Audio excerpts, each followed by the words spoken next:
Bom dia, muito obrigado por nos atender nessa manhã. Muito bom dia, Daniel, e muito grato pelo convite para falar aos seus milhares de ouvintes. Nós que agradecemos a sua disposição em conversar conosco. Presidente, eu quero começar com o senhor sobre a mais recente pesquisa Ibope que avaliou o seu governo de maio até agora.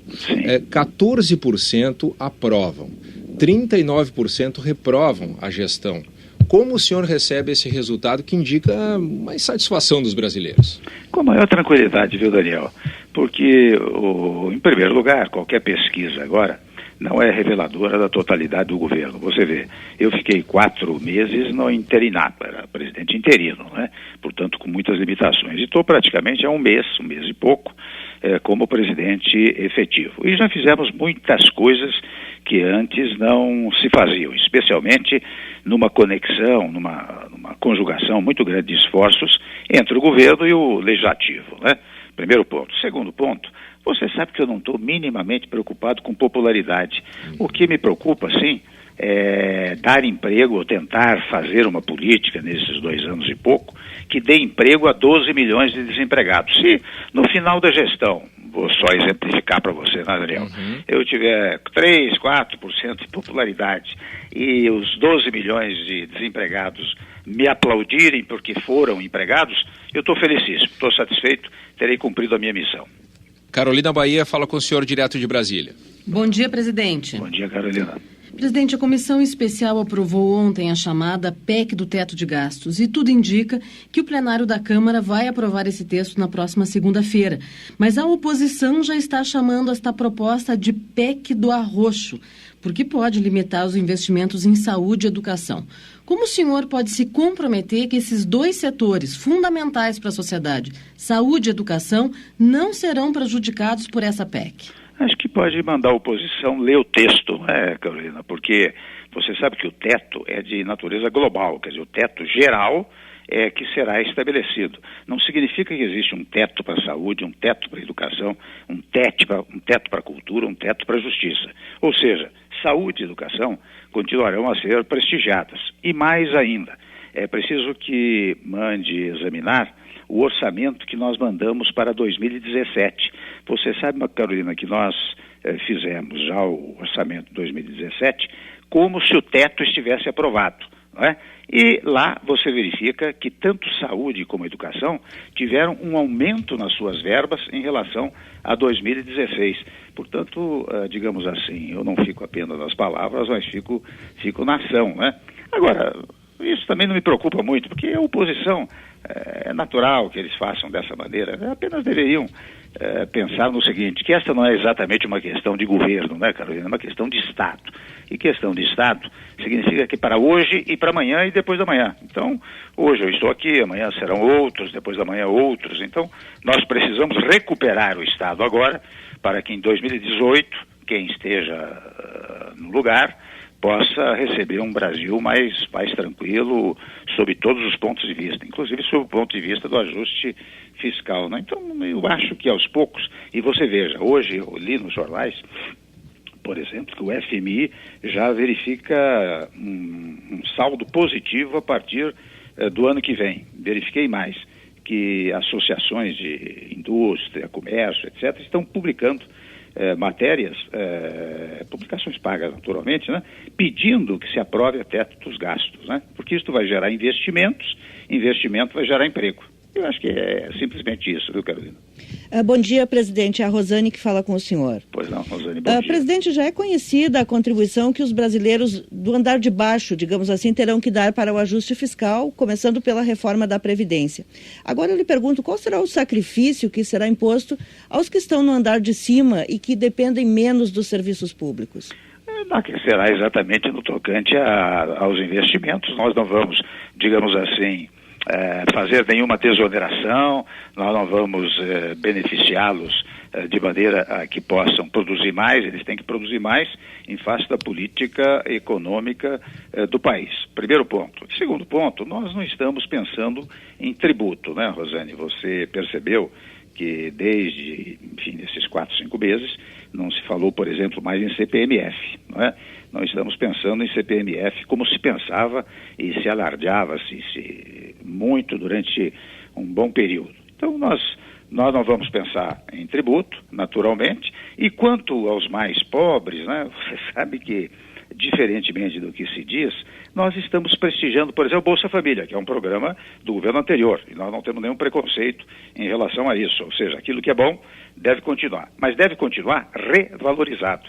E há mais de 2 anos e meio, Rosane, não se revalorizava o Bolsa Família. Quando é que foi revalorizado? Há 1 mês e pouco, quando o Osmar Terra me procurou e me disse, o ministro do Desenvolvimento Social, né?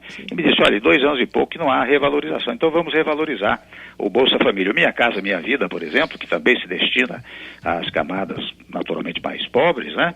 Nós não só retomamos o Minha Casa Minha Vida, com a construção de muitas casas ainda neste ano e no ano que vem, como praticamos atos interessantes que muitas vezes não tem muita divulgação, viu, Rosane? Por exemplo, há quase 2.000 famílias com crianças com anencefalia, né? E estas famílias, naturalmente são famílias pobres, né?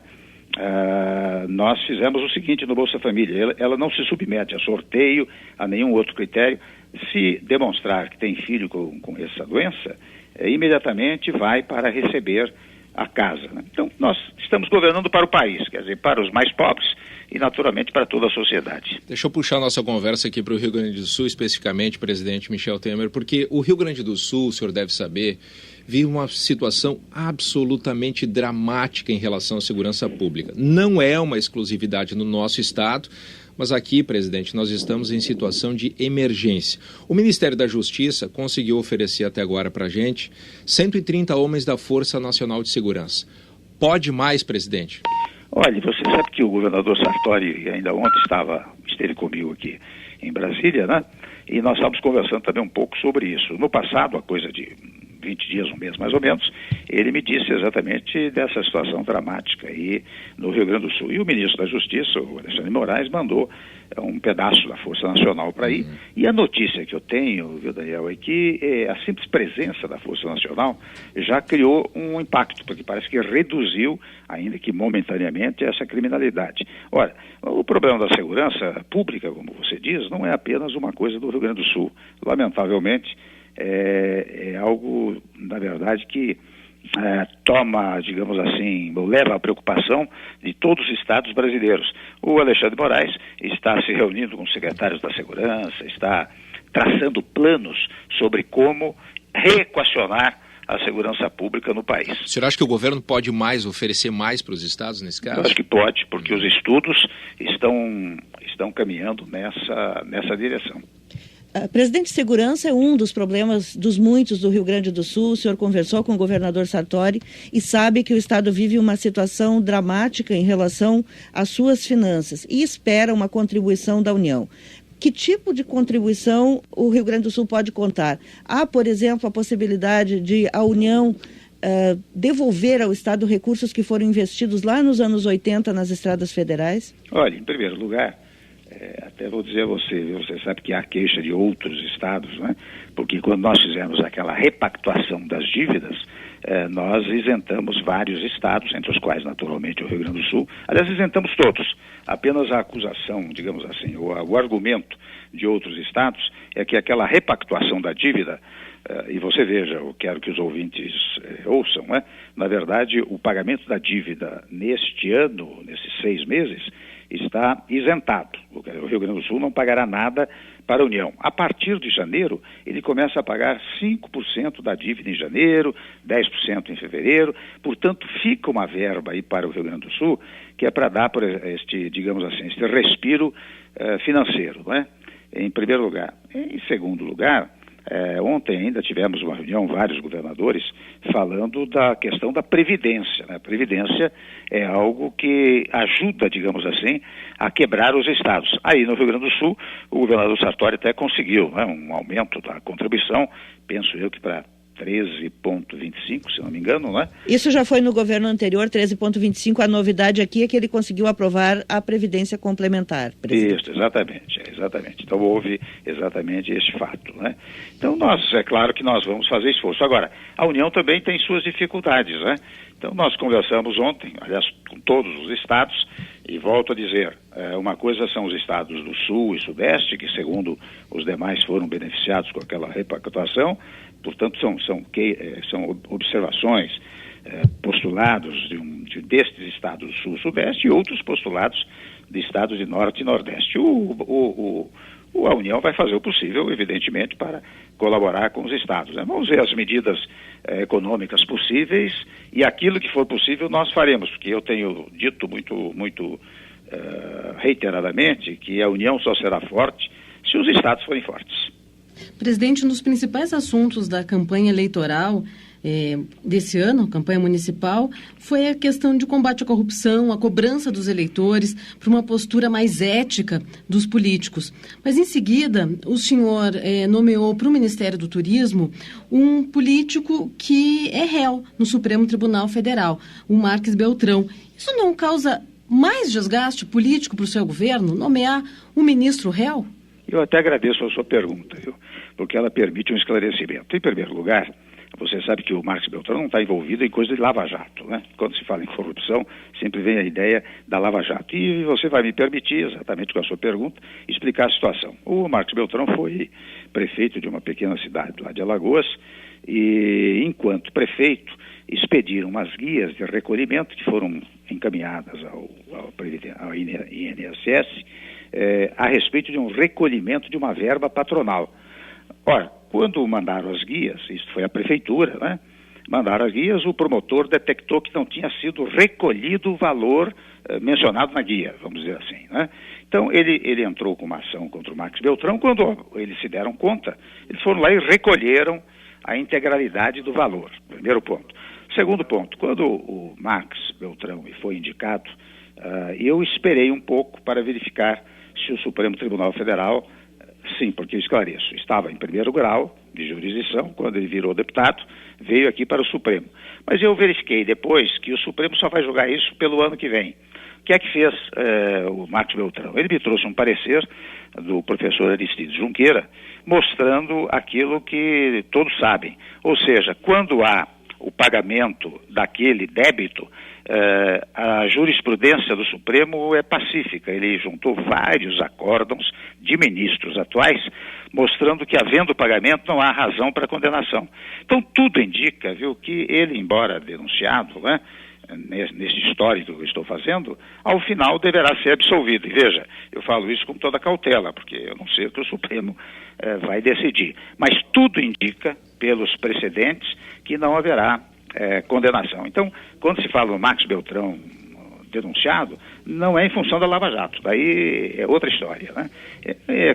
É uma coisa quase em matéria administrativa, praticamente isso. Daí porque eu acabei por nomeá-lo, que era um pleito da bancada da Câmara, né? Agora há, presidente, uma preocupação do mundo político em geral com as novas delações da Odebrecht, com todos os desdobramentos da Lava Jato.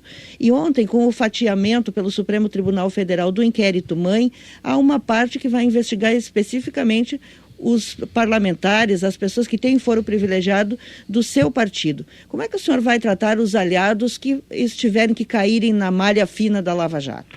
Olha, você sabe que eu tenho dito com muita frequência que o Executivo não pode, em primeiro lugar, sob o foco constitucional, e em seguida não tem a menor intenção de interferir em qualquer matéria do Judiciário. Eu verifiquei realmente que houve um fatiamento, né? E não foi só daqueles que integram o meu partido, são de vários partidos, né? Daí até talvez o fatiamento, né? Mas eu não vou interferir, não haverá interferência nenhuma, eu respeito, enfim, solenemente as decisões do Supremo Tribunal Federal e do Judiciário em geral.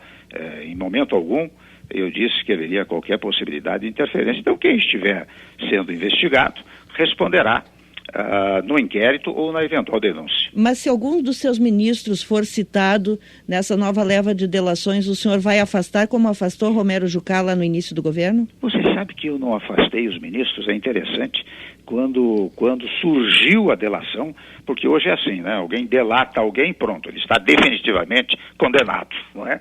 Mas o que ocorre é o seguinte, quando houve a menção, eles próprios, aliás, não foi só eles, foram outros também, não é? Vieram e disseram, nós não queremos continuar no governo, vamos sair. Simplesmente isso. Eu tenho a sensação de que se houver alguma coisa repetida, que se dê novamente esse fato, o próprio ministro, antes ou depois, vai pedir para sair. Presidente, deixa eu lhe perguntar, porque na medida que a gente está falando aqui, presidente, tem uma coisa interessante acontecendo em Porto Alegre. A ex-presidente Dilma está nesse momento pedalando pela orla do Guaíba. Será que os ouvintes passam ali e veem ela? Quais são os seus sentimentos pela presidente Dilma Rousseff? O senhor que se elegeu com ela lá em 2014, teve todo o processo de ruptura do PMDB com o governo e depois todo o processo de impeachment. O que o senhor sente pela ex-presidente Dilma agora, o senhor estando aí no poder? No plano pessoal, todo respeito e consideração. Não tem nenhuma observação a ser feita a respeito disso, né? No plano institucional, penso que houve equívocos na relação, né? Vou até dizer a você, Daniel, num dado momento, nós lançamos, você deve recordar, sim, um documento chamado Uma Ponte para o Futuro, em que nós propusemos várias medidas que poderiam ajudar o governo. E até eu confesso que naquele momento, era ministro da Fazenda, o ministro Devy, e ele me ligou dizendo, olha, tem 4 ou 5 pontos que vocês indicam, nós precisamos aplicar aqui no governo. Eu digo, olha, Devy, isso aqui é um documento para o país, portanto, para o governo. Vocês usem esse documento que será muito útil para todos nós. Mas ao contrário, você sabe que naquele momento aquele documento foi tido como uma coisa de oposição, como se nós estivéssemos fazendo oposição ao governo. E daí começou, digamos assim, a tisnar, a macular a relação institucional. No plano institucional, houve os problemas que você sabe. No plano pessoal, todo o meu respeito. Aliás, até revelo que mesmo no plano institucional, você sabe, quando eu assumi interinamente, os ministros nomeados retiraram a foto da senhora presidente das paredes, né, dos seus ministérios. Uhum. E eu, logo na primeira reunião, determinei que restabelecessem todas as fotos. Porque eu disse, enquanto não houver uma definição, digamos, definitiva, não há razão para tirar a foto. E mantive até no meu gabinete, até o final do processo de impedimento. Tá certo. Presidente Michel Temer, muito obrigado pela sua atenção nessa manhã. A gente sabe que o senhor tem os seus compromissos aí. Muito obrigado por reservar mais de 20 minutos aqui para a Rádio Gaúcha, tá? Muito obrigado, um grande abraço a vocês, viu? Obrigado. Presidente da República, Michel Temer, conversando conosco aqui no Gaúcha Atualidade.